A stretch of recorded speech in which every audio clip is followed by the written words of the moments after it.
The recent Senate approval to cut approximately $9 billion from federal spending, primarily targeting foreign aid and public broadcasting, marks a significant legislative victory for the Trump administration.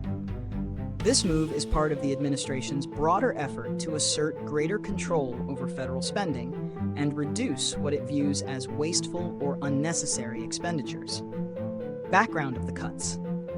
The decision stems from a rescission request by President Trump, a mechanism allowing the executive branch to propose the cancellation of funds previously approved by Congress. For these cuts to take effect, both the Senate and the House of Representatives must approve the measure by a Friday deadline. The House had already passed a similar version of the bill last month.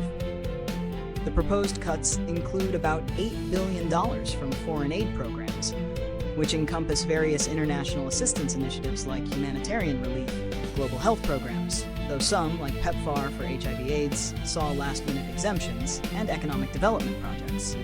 The remaining $1 billion targets the Corporation for Public Broadcasting, CPB, which provides federal funding to public television and radio stations, including NPR and PBS. Motivations behind the action. The administration justifies these cuts by arguing for fiscal discipline and prioritizing domestic needs.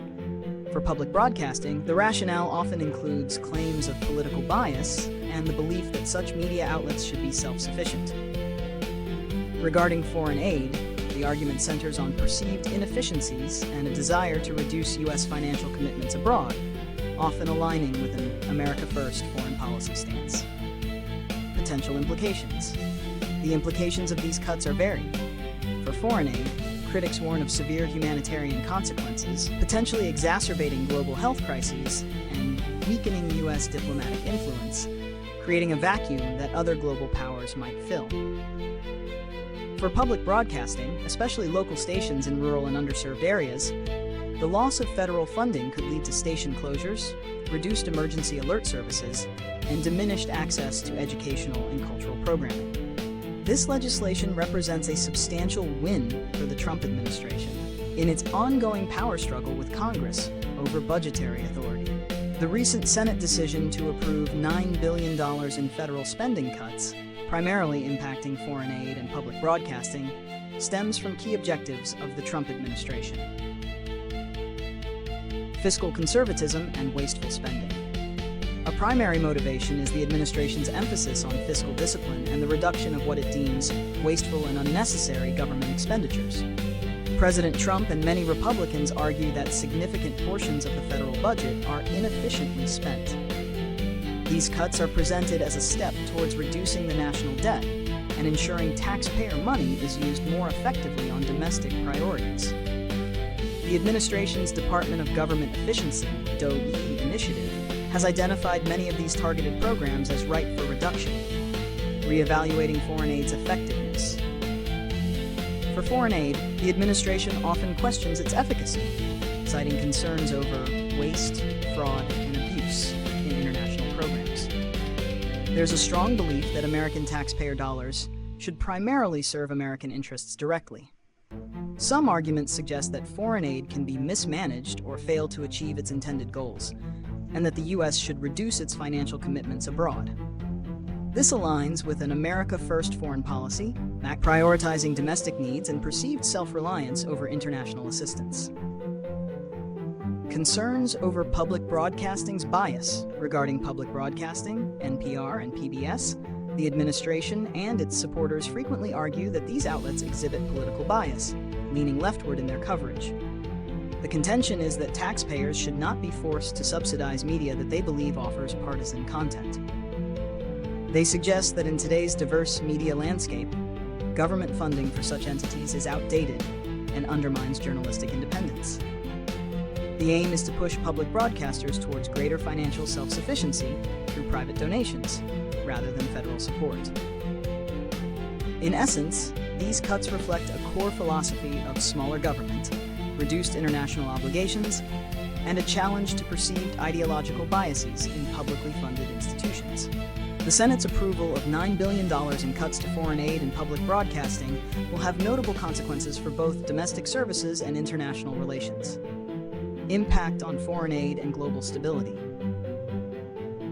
Slashing $8 billion from foreign aid programs will have far-reaching effects.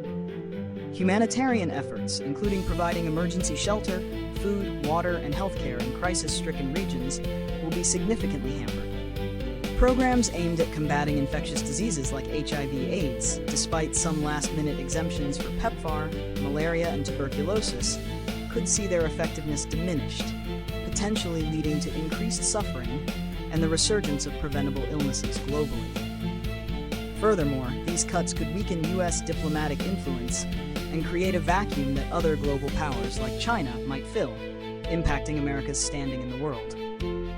Developing nations that rely on U.S. aid for economic development and democratic institution building could face increased instability, potentially leading to greater migration pressures and broader security concerns.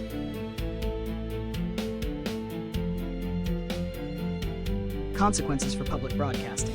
The nearly $1.1 billion cut to the Corporation for Public Broadcasting, CPB, which funds local public television and radio stations, poses a serious threat to essential domestic services.